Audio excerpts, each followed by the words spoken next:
Está no ar Gestão Pública em Debate, programa do curso superior tecnológico de Gestão Pública do Centro Universitário Internacional Uninter, convênio com o Instituto Wilson Pickler. Este programa complementa a formação dos nossos alunos de Gestão Pública nas modalidades presencial e à distância. Também transmitido pela CWB TV, TV Comunitária de Curitiba, canal 5 da NET, 72 da TVA. Também pode ser acessado por todas as pessoas que possuem parabólica digital, através dos canais da rede EdSat, os canais de educação. No programa de hoje vamos debater sobre a guerra fiscal nos estados. Para isso convidamos as diretoras da LTA, Consultoria e Assessoria Tributária Aduaneira, a Letícia Túlio e a Tânia Cristina Priploski. A Letícia é bacharel em Direito, pós-graduada em Direito Tributário, instrutora de cursos e treinamentos na área fiscal e tributária. E a Tânia, Cristina Priploski, bacharel em Administração de Empresas com habilitação em Comércio Exterior, especialista em Direito Tributário, Gestão Internacional e Marketing Internacional também. Sejam bem-vindas. Obrigada. Letícia, vou começar perguntando o seguinte, explique pra gente como é que funciona a tributação em uma importação. De uma forma bastante resumida, e clara, podemos dizer que a mercadoria estrangeira, quando ela chega aqui no Brasil, ela ainda não tem a nossa maravilhosa carga tributária, Então, ela vai ser nacionalizada. Entre as etapas de nacionalização, nós temos que fazer a inclusão dos tributos na mercadoria, para que ela fique, teoricamente, em pé de igualdade com a mercadoria que nós temos aqui produzida no Brasil. Então, no momento da importação, nós vamos ter a incidência, por exemplo, do imposto de importação, do IPI, do PIS/COFINS importação, do ICMS, além de outras taxas e despesas, Esses impostos, eles são calculados basicamente em cascata. O que quer dizer? Quer dizer que um vai acabar embutindo a base de cálculo do outro. Por exemplo, o IPI, ele acaba tendo o II na sua própria base. Então, o IPI é calculado em cima do valor já do imposto de importação. O ICMS, ele tem a base de cálculo composta pela soma do II mais o IPI dentro do valor da mercadoria. E o valor do ICMS, ele compõe também a base de cálculo, por exemplo, aí do PIS e COFINS importação. No momento posterior, quando essa mercadoria ela chega no estabelecimento do destinatário, poderá daí haver, dependendo do regime que a empresa optar, em relação a alguns desses impostos, exceto sempre o imposto de importação, porque ele é custo puro para o importador, a absorção do crédito, Então, daí você vai acabar chegando no custo de importação. Numa maneira, bem simples, seria essa forma. Inclusive, no que nós temos dentro do regime de ICMS, existe aí um pagamento, E também para os impostos federais, um pagamento no momento do desembaraço, que é um verdadeiro desembolso financeiro. Isso que seria o clássico de um processo de importação da parte tributária. E, Tânia, quais são os tipos e modalidades que tem de importação? Existem várias opções, Hoje nós temos previsto na nossa legislação 3 modalidades. Até o ano de 2001 existia uma única operação que se chamava-se importação própria, a importação direta. Mas o governo, o Fisco Federal, ele visualizou outras formas e houve a necessidade dessas empresas estar terceirizando as operações. Então, em 2001, foi regulamentada uma nova operação chamada de importação por conta e ordem, e depois as empresas continuaram fazendo essa reforma, esse planejamento tributário, que eu denomino planejamento tributário, e houve a necessidade de uma nova regulamentação chamada importação por encomenda. Então, tanto a importação por conta e ordem quanto a importação por encomenda são as terceirizações das operações de importação. E essa importação por conta e ordem, ela mudou bastante, né? Ela teve reflexos, inclusive, na nossa economia, na forma que as empresas atuaram? Sim, teve vários reflexos, né? Primeiramente, quando houve, as empresas começaram a terceirizar essas operações de importação devido ao fato, ou pelo desconhecimento, muitas vezes, da operação, da negociação do comércio exterior, ou simplesmente porque foram visualizar digamos, um custo, uma quebra da cadeia tributária, principalmente em relação ao IPI, e do qual o fisco conseguiu visualizar. Então, num primeiro momento, essas comerciais importadoras, principalmente que estavam estabelecidas no Espírito Santo pelo benefício do Fundap, elas foram questionar o fisco federal na época, antes de 2001, e que não existia até então, até o PIS e COFINS incidente sobre as importações. Eles foram questionar que esse serviço que a importadora de trazer a mercadoria para o país, isso não seria uma compra e venda, e do qual teria a incidência cumulativa desse PIS e COFINS sobre o faturamento. Então, foram solicitar, pedir para o fisco que essa tributação fosse sobre serviço. E o fisco conseguiu visualizar em todo esse processo que havia uma quebra da cadeia do IPI. Então, quando se importa, paga o IPI na entrada, e quando dá a saída, paga o IPI na saída. E, logicamente, que no processo do atacadista, do varejista, não se falava-se mais em tributação, em campo de incidência. Então, essa legislação, tanto na importação por conta e ordem, quanto na legislação por encomenda, se equiparou-se os atacadistas, os varejistas, como contribuintes também do IPI. Então, esse encomendante e esse adquirente também passou a ser contribuinte do IPI. E aí que sim, conceituou essas empresas que fazem esse papel de importação, que prestam esse serviço de importação, como comerciais e importadoras. E daí, dentro do reflexo econômico que a gente visualiza, e eu consigo, na prática, visualizar dessa forma, que muitas empresas prestadoras de serviço, despachantes aduaneiros, viraram comerciais importadoras e se estabeleceram dentro dos estados que concedem o benefício fiscal. E, Letícia, já que ela tocou nesse assunto, né, dos estados, vários estados dão esse benefício fiscal, né? Correto. Tem vários estados que concedem esse tipo de benefício fiscal atinente ao ICMS. Basicamente, os mais comentados, o estado de Santa Catarina, estado de Goiás e, já de longa data, o estado do Espírito Santo, né? Esses são os que aparecem mais nas notícias. Mas existem outros estados com benefícios até, de repente, mais interessantes, mais arrojados de ICMS, como, por exemplo, temos Pernambuco, Alagoas, Rondônia, temos o estado do Paraná. Todos eles concedem, Distrito Federal também, concedem benefícios de ICMS na importação. E que tipo de benefícios são esses? Os benefícios são extremamente variados. Eles vão desde um financiamento do próprio valor do ICMS pago na importação, financiados através de bancos dos estados, tá? Ou pode haver uma compensação com precatórios. E também o mais clássico que nós temos aqui é a concessão do que nós chamamos de crédito presumido, né? Esse crédito presumido do ICMS nada mais é do que um presente do Estado. Em algumas situações não há pagamento de ICMS pela entrada, então existe já todo um reflexo da ausência desse recolhimento bastante significativo pela entrada.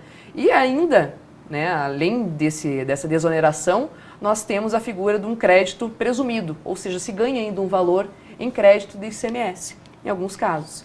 Para alguns estados você só consegue visualizar esse benefício pela saída, né? Outros você já consegue visualizar já no momento da própria importação. Então, basicamente, o que mais se ocorre realmente a desoneração com o posterior concessão de crédito presumido pelo Estado. E você comentou alguma coisa sobre a própria Receita Federal? A gente pode dizer que a própria Receita criou esse, entre aspas, problema ou originou essa guerra fiscal entre os estados? Eu entendo e visualizo dessa forma, né? Pode até algumas empresas ou o próprio órgão discordar, mas eu pela prática que eu vejo no dia a dia é exatamente isso, porque a partir do momento que vem uma legislação federal, regulamenta toda essa operação de terceirizações das importações, cria-se um novo conceito de papel de comercial importadora. A partir do momento que, na verdade, não há mais a quebra da cadeia do IPI, essas empresas comerciais importadoras, elas começam a se estabelecer dentro dos estados, né, que concedem o benefício fiscal, procurando Paraná, procurando Rondônia, Santa Catarina, Pernambuco. Então, há uma concentração dessas empresas comerciais importadoras prestando esses serviços e não mais vendendo o serviço de importação, e sim vendendo benefício fiscal, que é hoje o que a gente chama venda de benefício fiscal. A empresa, ela passa a negociar esse crédito, esse ganho do ICMS com o adquirente, com o encomendante.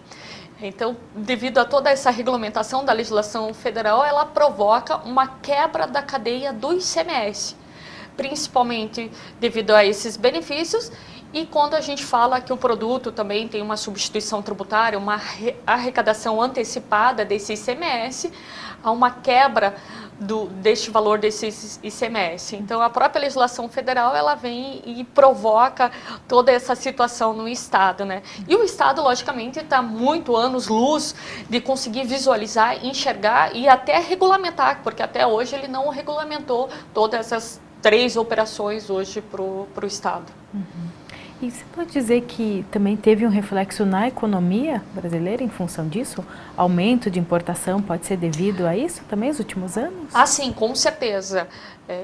Através dos benefícios hoje estaduais, né, dado pelo Estado, a gente verifica que houve um crescimento econômico significativo nesses estados que concedem o benefício. Por exemplo, Santa Catarina cresceu 70% a mais do esperado de crescimento.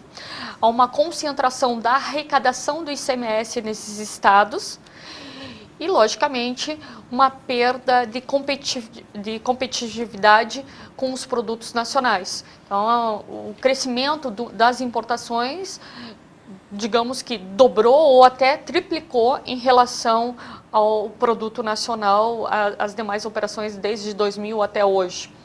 E, logicamente, que há uma perda, uma desindustrialização do processo produtivo nacional, né? Uma concorrência desleal até mesmo.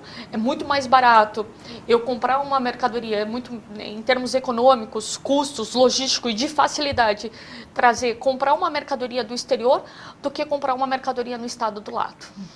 Você verifica que a carga tributária em termos de ICMS passa a ser 1,8%, 3%, 4%, em compensação que você compra do estado do lado é 12%.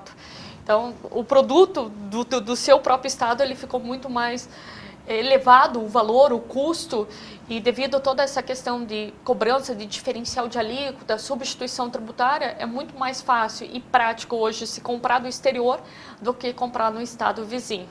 E, logicamente, que daí tem vários reflexos econômicos, né?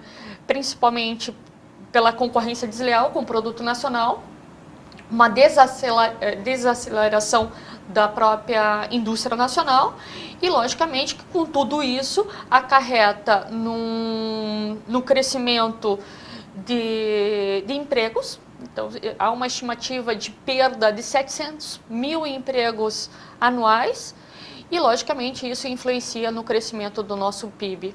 Uma estimativa de 0,5% no ano do crescimento do PIB. E, Letícia, a gente fala bastante do ICMS, né? Mas, de certa forma, apesar do ICMS ser estadual, a gente tem os tributos federais PIS e COFINS, mas a alíquota do ICMS entra na base de cálculo PIS e COFINS. Perfeito. Ou seja, quanto mais paga de ICMS no estado, maior também vou pagar de PIS e COFINS? Exatamente. É isso? Tem um reflexo direto na base de cálculo do PIS e COFINS de importação. Ele vai compor. Então, dependendo da situação, quanto maior o valor do ICMS, né, maior, vai ser mais inflada, vai ser essa base de cálculo PIS e COFINS de importação também. Então, as empresas não têm que se preocupar apenas com o ICMS do Estado, tem que se preocupar com mais coisas. Também, né? porque o reflexo ele se dá, né? Como disse, o cálculo é em cascata, né? Então, um acaba refletindo no outro e isso tudo vai acabar influenciando no valor final desse produto. E existe diferença nessa tributação? Se a empresa é no lucro real, lucro presumido, ou até mesmo as empresas enquadradas no Simples? Existe a questão da absorção do crédito, né? Dependendo da situação, vou ter a possibilidade de absorver um ou outro crédito em relação a esses impostos. Por exemplo, se eu sou Simples, eu não vou poder fazer aproveitamento. Não podendo aproveitar, tudo vira custo na aquisição desse produto. Então, não é muito competitivo estar enquadrado no Simples pela questão de não poder absorver o valor de crédito do imposto que eu paguei. Agora, por exemplo, o lucro presumido também. Também tem uma vedação aí em relação a algum tipo de crédito, por exemplo, na parte aí dos tributos federais, né? E a questão do ICMS vai dar um reflexo direto quando eu estou enquadrada realmente no Simples Nacional. Complementando até, em relação à própria incidência do PIS e COFINS, independentemente se a empresa é enquadrada no regime do Simples, ou no regime do lucro real, ou do regime do lucro presumido, independente disso, o campo de incidência do PIS e COFINS na importação, a alíquota, regra geral, é 1,65 e 7,6, independente do regime tributário que a empresa esteja enquadrando.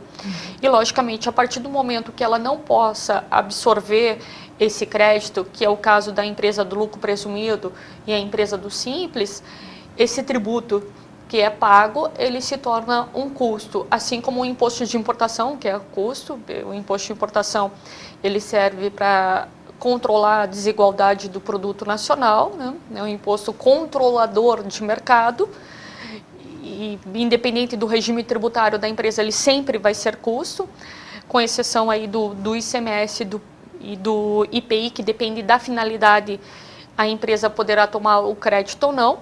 O PIS e o COFINS, então, nesse caso de lucro da empresa lucro presumido e a empresa do Simples, ele sempre vai ser custo. E levando em consideração, dependendo do benefício que é dado no Estado, por exemplo, o Estado do Paraná, ele tem uma redução do imposto já na entrada. Ele tem uma redução de 6%. Esse crédito presumido que é dado é na entrada. Diferente do que ocorre com Santa Catarina, com Rondônia, Pernambuco, que é uma base de cálculo reduzida, ele já tem reflexo automaticamente no PIS e COFINS da entrada. Então, como o ICMS entra na base de cálculo do PIS e COFINS, ele já reflete na arrecadação, na entrada do recolhimento do PIS e COFINS.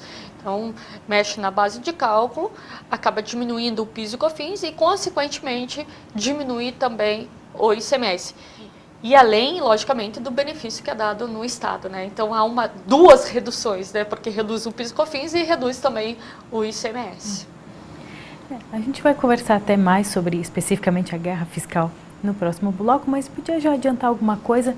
Tem uma nova resolução do Senado, né? A resolução número 13. O que é essa resolução? Exatamente. Na verdade, acho que antes até de entrar na questão da resolução, a gente precisaria explicar rapidamente a questão da inconstitucionalidade desses benefícios fiscais concedidos pelos estados, né, para a gente entender o porquê do advento da resolução. Tá? Um benefício fiscal ele só vai ser considerado legal, numa atitude de concessão, quando ele é autorizado no âmbito do CONFAS, que é o Conselho Nacional de Política Fazendária, onde todos os representantes dos estados eles se reúnem, né, e aprovam esse benefício. Por exemplo, autorizam que o governo do estado, né, de São Paulo conceda um determinado tipo de benefício, uma isenção, uma desoneração em relação a um determinado tipo de produto ou uma área específica, dependendo do interesse econômico, político na época de diminuir a carga tributária em um determinado tipo de produto. Né? Então, a grande maioria desses benefícios todos que nós citamos aqui, né, comentamos rapidamente, eles são todos concedidos de forma unilateral, através de leis, né, internas de cada estado, sem autorização do CONFAS, o que torna eles aí passível realmente de questionamento através da via da ação direta de inconstitucionalidade. E existem muitas dessas ações acontecendo? Muitas. Todos os estados que eles trabalham hoje com a concessão desses benefícios unilaterais estão sendo questionados através dessas ADIs, né? Basicamente promovidas pela Confederação Nacional das Indústrias, né, e outros órgãos. Ou seja, existe possibilidade dessas leis, né, estaduais serem revogadas a qualquer momento? Desde o momento da decisão. Aí é uma questão da pauta realmente do STF, né? Do enquadramento do julgamento na pauta do Supremo. Certo. E Tânia, o que você já pode adiantar para a gente em relação a isso? Essa perspectiva aí dessa... É o fim da guerra fiscal ou é o começo de uma nova guerra? Eu acho que é um começo de uma nova guerra. Para mim, isso não vai resolver em termos econômicos, em termos de guerra fiscal, não vai ser a solução. Com certeza não. Então, você explica um pouquinho para a gente o que é essa resolução. A resolução número 13, né, que ela foi publicada no dia 26/4 agora do ano de 2012, que tem a data de vigência programada agora para dia 1º de janeiro do ano que vem, de 2013. Isso é importante. Né? Não é para já, ela vai começar a vigorar a partir do próximo ano. Tá? Ela foi criada com o intuito, na verdade, de tentar resolver a questão da guerra fiscal, tá? Liquidar. Se pensa em atribuir uma alíquota única para o produto importado nas operações interestaduais. Tá? Atualmente, as alíquotas interestaduais, elas realmente têm a fixação, são fixadas, né, através da resolução do Senado Federal. Tá? Então, essa resolução, ela vem alterando para o produto importado, trazendo uma alíquota de 4%. Atualmente, as alíquotas interestaduais que nós temos para produto, 7% ou 12%, a depender da região que nós estamos trabalhando aqui, da remetente e destinatário. Tá? Basicamente, nós temos a tributação, uma operação interestadual, vamos dizer, por exemplo, que eu estou fazendo um envio de uma mercadoria de Paraná para São Paulo, trabalhando com uma alíquota de 12%. Então, eu tenho o quê? 12% que ficaria aqui para o estado do Paraná. Tá? Então, vendi, ficou 12% de ICMS para o estado do Paraná. Chegou lá em São Paulo, eu vou ter um aproveitamento de crédito de 12% pela entrada. Vendendo internamente no estado de São Paulo, teria tributação, vamos dizer, uma alíquota interna de 18%. Então, teria essa diferença entre os 12 e os 18, que é jogado numa conta gráfica para confronto, e essa diferença fica com o estado de São Paulo nessa venda. Com o advento da alíquota de 4%, o estado que está fazendo a remessa dessa mercadoria vai ficar com um imposto muito menor. Por exemplo, nesse meu exemplo aqui, o Paraná, ele teria essa tributação de 12% no primeiro caso, e agora passaria, em vez de ficar com 12%, apenas com 4%. E o restante, como São Paulo absorveria o crédito apenas aí de 4%, né, ficaria vamos dizer 14% de ICMS para o estado de destino.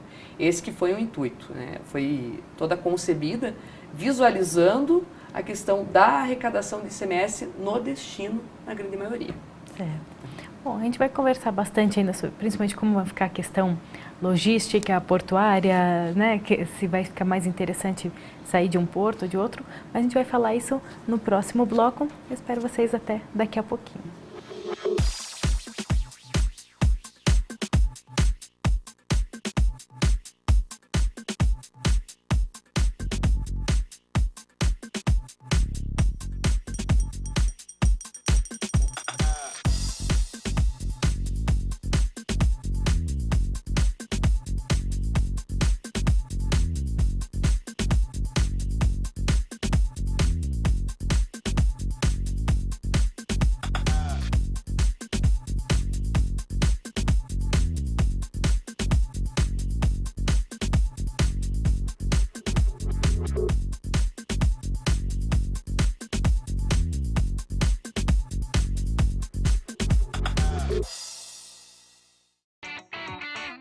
Promoção exclusiva para o Workshop Eleições Municipais 2012.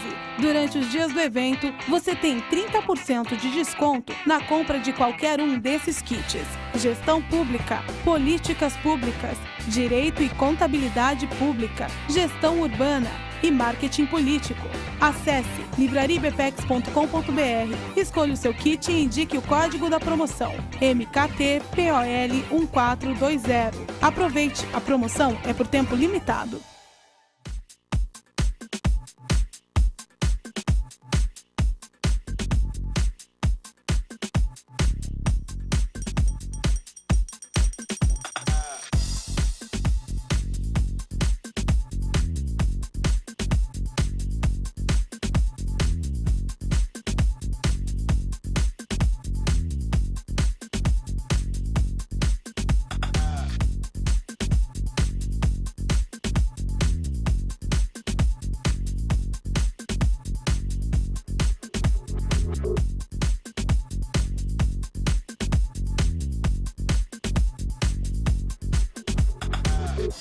Estamos de volta com Gestão Pública em Debate, um programa do curso superior tecnológico de Gestão Pública, do Centro Universitário Internacional Uninter, convênio com o Instituto Wilson Pickler. Este programa complementa a formação dos nossos alunos de Gestão Pública nas modalidades presencial e à distância. Também é transmitido pela CWB TV, a TV comunitária de Curitiba, canal 5 da NET, 72 da TVA. Também pode ser acessado por todas as pessoas que possuem parabólica digital, através dos canais da rede EdSat, os canais de educação. No programa de hoje estamos debatendo sobre a guerra fiscal nos estados. Estamos aqui com a Letícia Túlio e com a Tânia Cristina Pliposki. Estamos falando sobre essa resolução 13 do Senado, né? Tânia, fale um pouquinho para a gente, será que essa nova legislação, que vai entrar em vigor no ano que vem, alterando essa alíquota, né, para 4% entre os estados, ela vai ser realmente eficaz? Acredito que não, até porque, conforme a Letícia explicou no módulo anterior, eles trataram e se preocuparam de uniformizar essa alíquota de 4% para os produtos importados. E também, quando houve a publicação da resolução do Senado, ela não só foi para o produto que será comercializado, essa aplicação da alíquota interestadual, quando vai de um estado para o outro de 4% para os produtos comercializados, mas também para os produtos. A grande preocupação era, né, como controlar e como segurar. Então, foi estendida também essa alíquota de 4%, para os produtos que sofrem uma industrialização no mercado interno. Então, esse processo, eles atribuíram um percentual de 40%, né? E se ultrapassar 40% de matéria-prima, insumos de produtos importados, tem que ter um controle. E conforme a Letícia, nossa colega Letícia falou, a grande preocupação até do deputado, da proposta de toda essa reforma, era acabar com a guerra fiscal, devido a tal ponto que, quando chegasse essa mercadoria no estado de destino, não viesse na nota destacado 12% ou 7%, e os estados a um outro questionamento, que seria a glosa do crédito. Então, esse destaque desse ICMS que está na nota de 12% ou 4%, muitas vezes os estados começam a questionar, não permitir que o adquirente tome esse crédito em conta gráfica. E daí, por isso que uniformizaram essa alíquota de 4%, de tal forma que a arrecadação continue com o estado adquirente. Só que eu vejo de uma outra forma. Muitos benefícios, conforme Pernambuco ou conforme até o Paraná, outros estados, o benefício já é dado na entrada.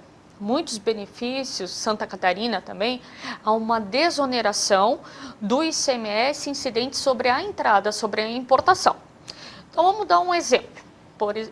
Se uma importadora está estabelecida em São Paulo, ela importa pelo estado de São Paulo, ou Rio Grande do Sul, ou Minas Gerais, Bahia, que não tem benefício fiscal praticamente, a empresa importadora, ela tem que desembolsar no ato da entrada 18%, 17%, regra geral.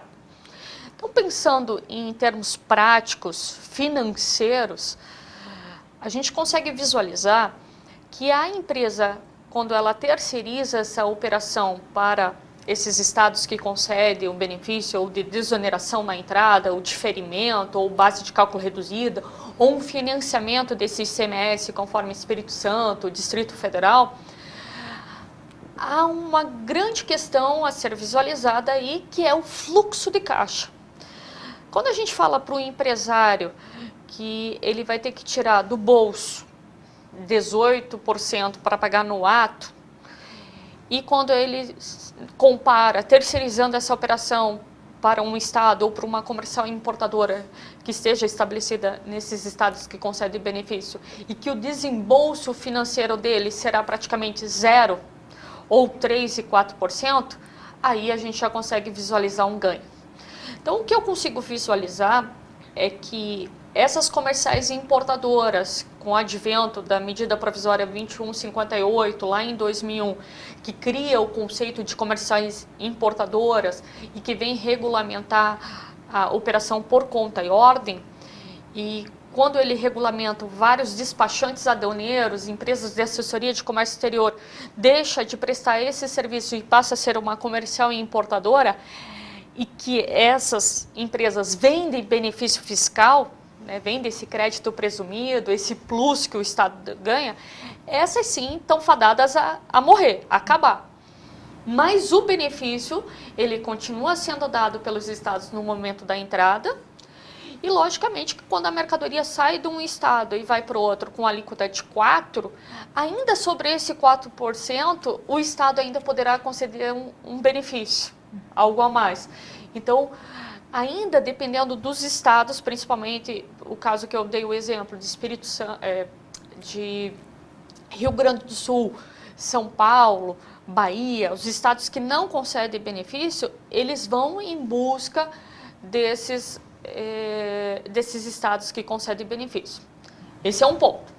Até deixa eu fazer uma parte, perdão até te interromper aqui, que é bom deixar bem claro que o ICMS importação não vai sofrer alteração com a resolução. Na entrada. Na entrada. Então, existe o pagamento ou a desoneração.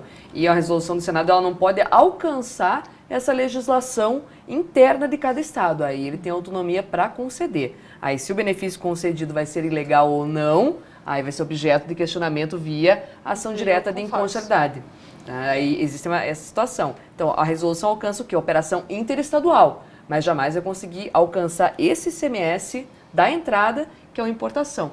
Os estados podem continuar desonerando, né, concedendo um diferimento, que é uma técnica de arrecadação onde há a postergação dessa arrecadação, ou até concedendo benefícios, aí, continuando concedendo esses benefícios de maneira unilateral. Eu acho que essa é a maior dúvida, né? Quando falaram, o imposto o ICMS agora é 4%. Todo mundo imagina que agora vai pagar 4%. Na entrada. Quando importar, quando a mercadoria entrar no estado, vai ser pago 4%. E não é o fato, assim, né? Vamos dar um exemplo bem claro. O Paraná. O Paraná ele tem um benefício da indústria que importa a matéria-prima. Ela não paga nada e ainda ela ganha mais 9% de brinde, sem ela fazer nada, simplesmente porque ela comprou matéria-prima fora do estado.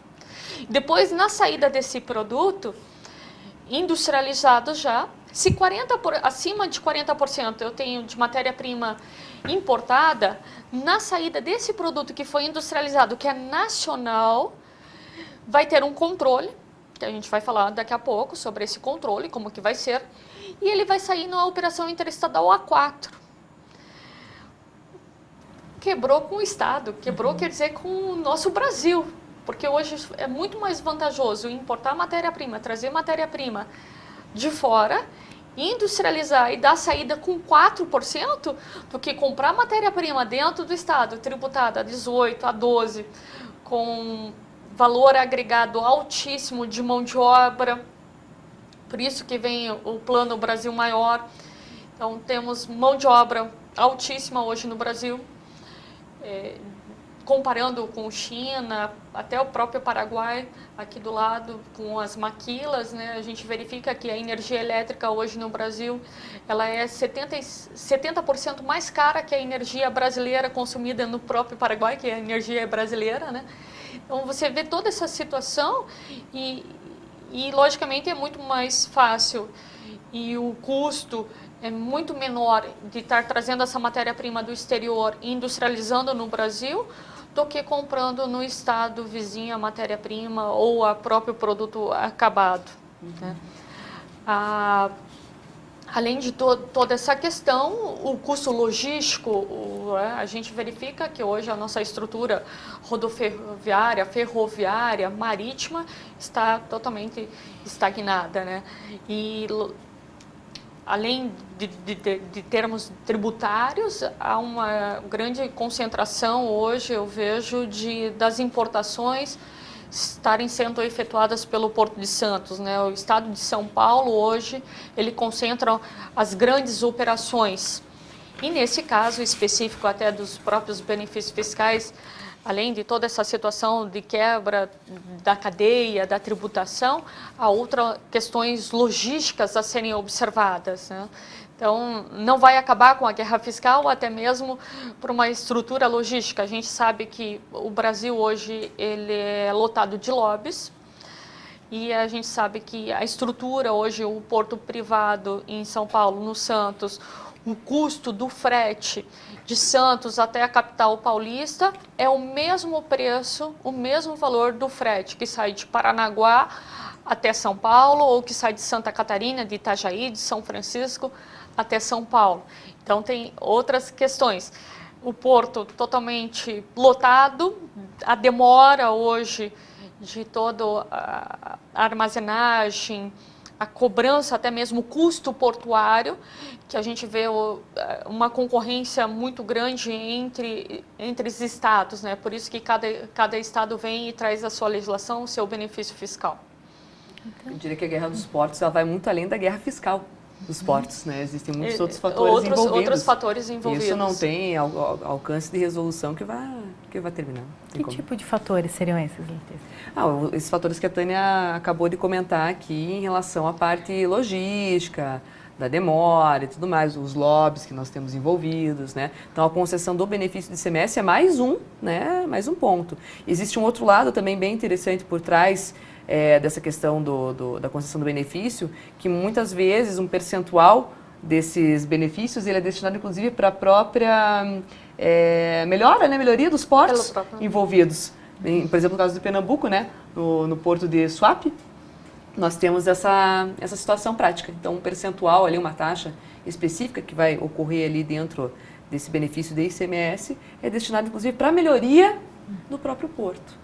Então, são várias questões.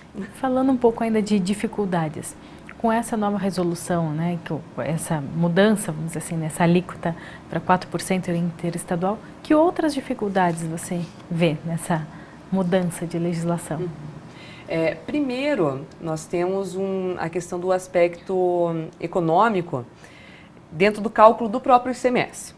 Então, existem, dependendo do perfil da empresa, você vai ter um interesse maior ou menor na situação.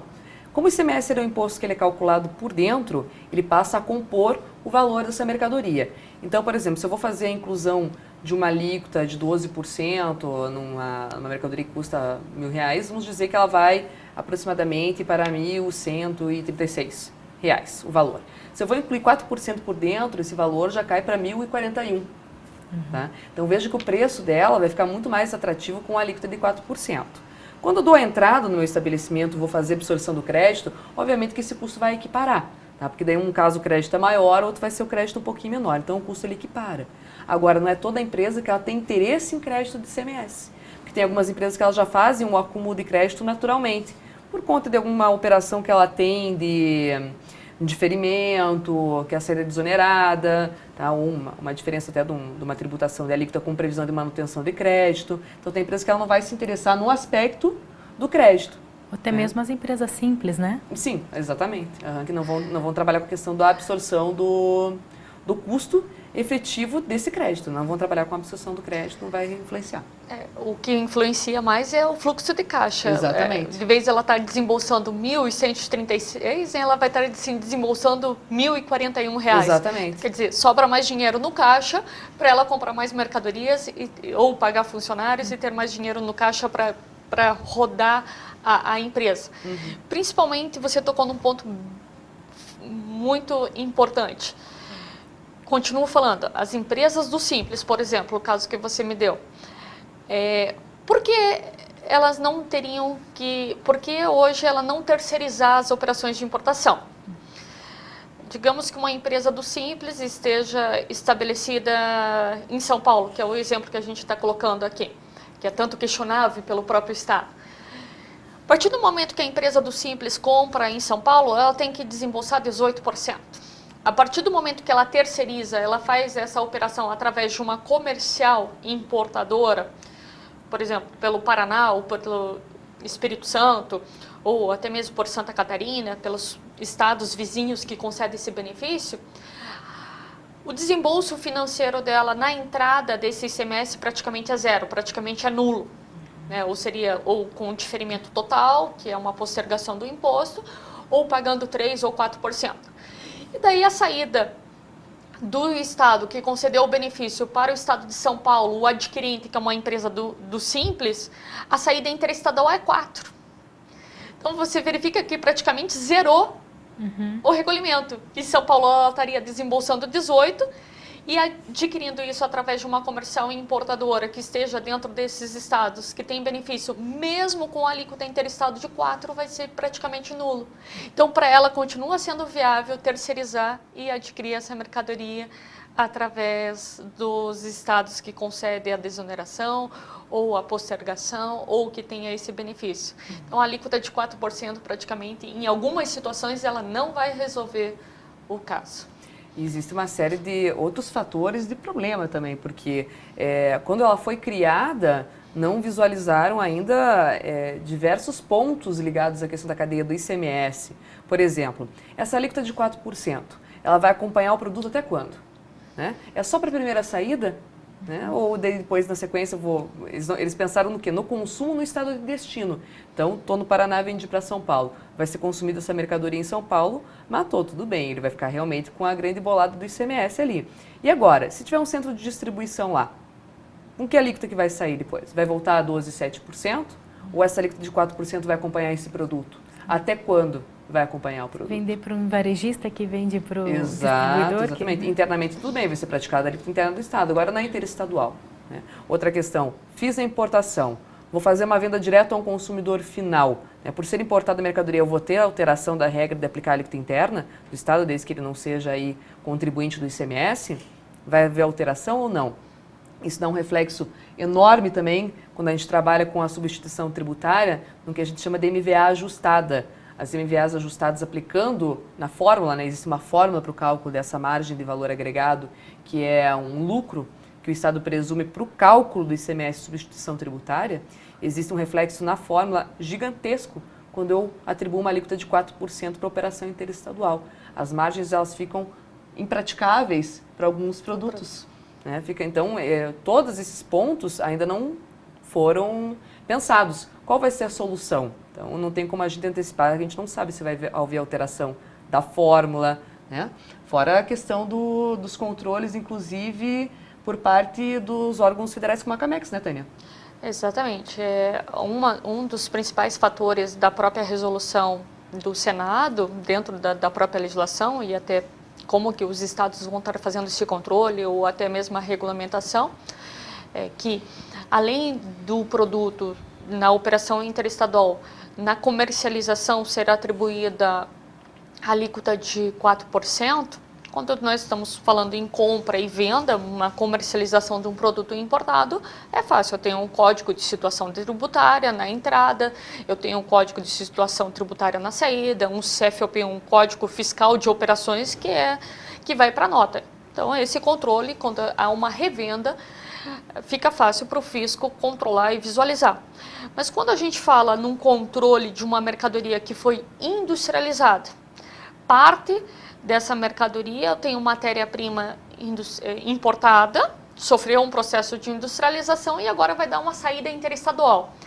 Simplesmente por ter mais de 40% de produtos importados, a saída interestadual, a alíquota também passa a ser 4%. Porque senão, a grande questionamento, até quando forem estudar essa alteração da resolução, então simplesmente a empresa troca a embalagem, troca a etiqueta, então o produto já não é mais importado, é produto nacional, então não pode dar saída com a alíquota de 4%. Então a legislação, a resolução do Senado, ela foi um pouquinho além. É como fosse o Mercosul. O Mercosul hoje nós temos um certificado de origem, comprovando a nacionalidade daquela mercadoria dentro do bloco. Então, para fazer jus a uma alíquota zero do imposto de importação, quando sai de um país para o outro, dentro do bloco, tem que ir acompanhado com esse certificado de origem.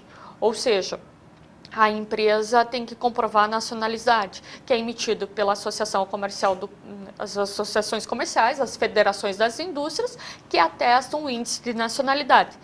E esse índice de nacionalidade hoje para essa mercadoria importada, que é industrializada no Brasil, que sai com a alíquota de 4%, ela vai ser controlada pelos estados, através de um certificado de controle de mercadorias industrializadas e importadas. E quando fala em estado, é cada um no seu tempo, né? Porque a tecnologia de um estado não é igual a do outro, então se for um arquivo magnético, um estado vai conseguir estabelecer controle antes do outro, né? Exemplo que já aconteceu com nota eletrônica e tudo mais. Então, os universos dentro de cada estado, né, são universos muito diferentes para se ter a pretensão que de repente vai haver um controle pré-atribuído já em 1º de janeiro, por exemplo, do ano que vem. Eu, particularmente, não quero ser pessimista, acho muito difícil. E você até comentou anteriormente sobre a inconstitucionalidade de algumas coisas, né? Existe esse questionamento? Existe alguém questionando se essa resolução ela vai ser aplicada ou não? Existem essas possibilidades? Sim. Existe já alguns estudiosos que estão levantando questões quanto à constitucionalidade da resolução. Tá? O primeiro ponto e argumento principal das pessoas que estão fazendo, né, dos estudiosos que estão fazendo esse questionamento, tem a parte da isonomia. Tá? Por quê? Hoje as alíquotas interestaduais, até como eu citei, você deve ter percebido que eu falei de duas, né? 12% e 7%.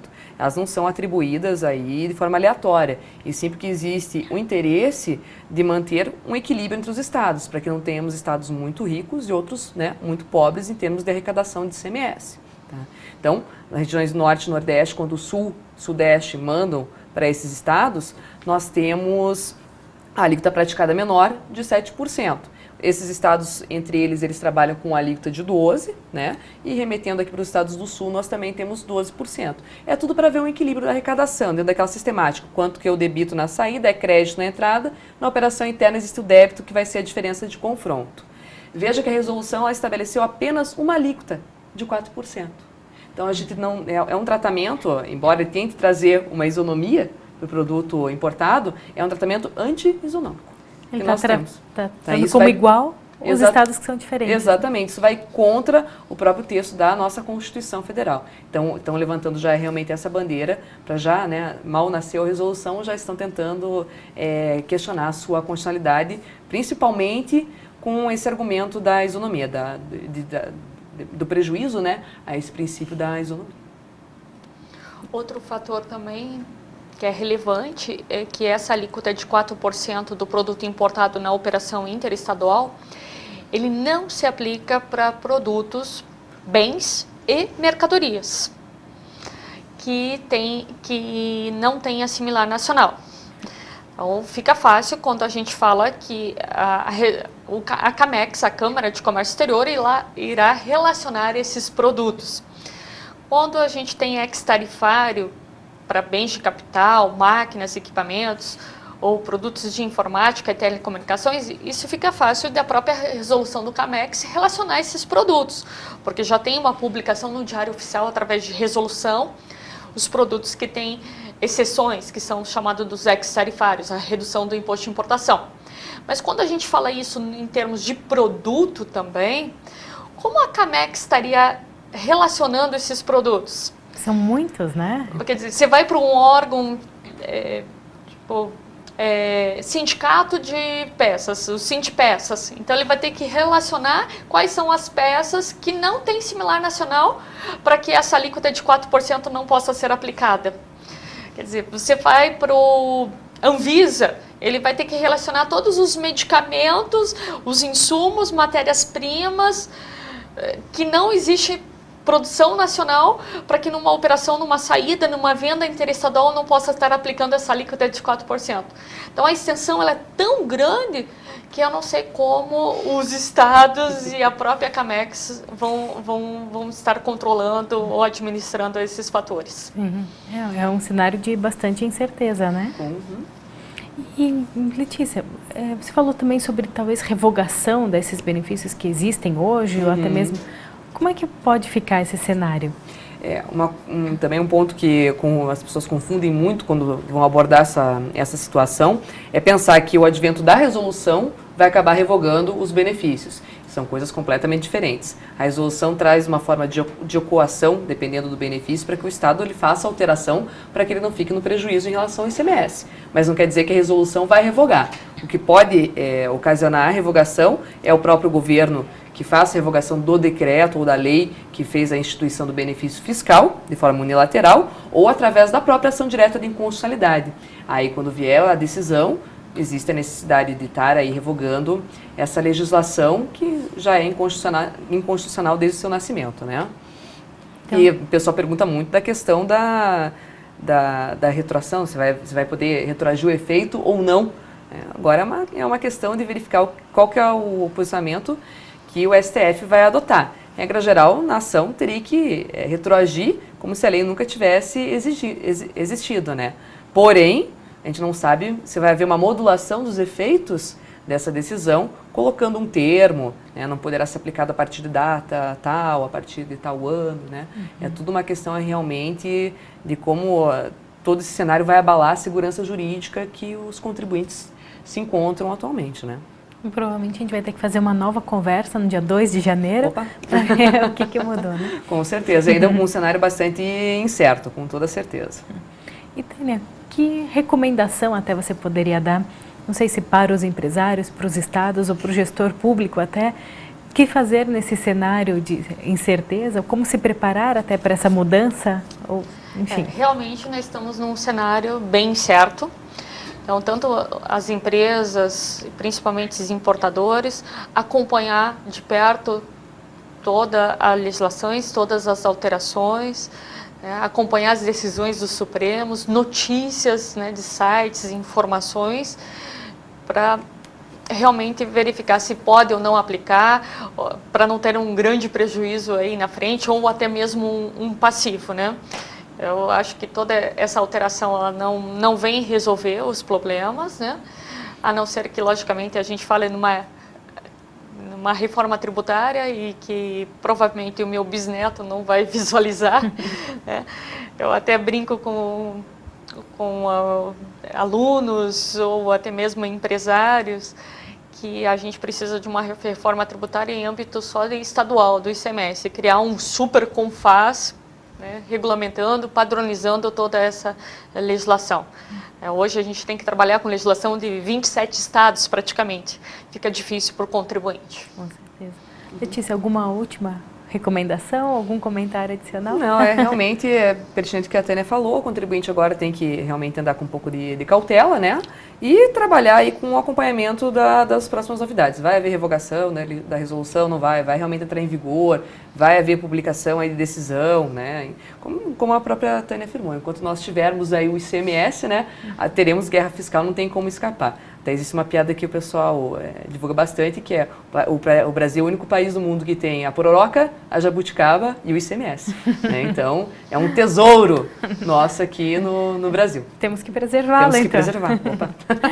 Agradeço bastante a participação de vocês. Com certeza nossos alunos aprenderam bastante. E a gente se vê no próximo programa. Até mais.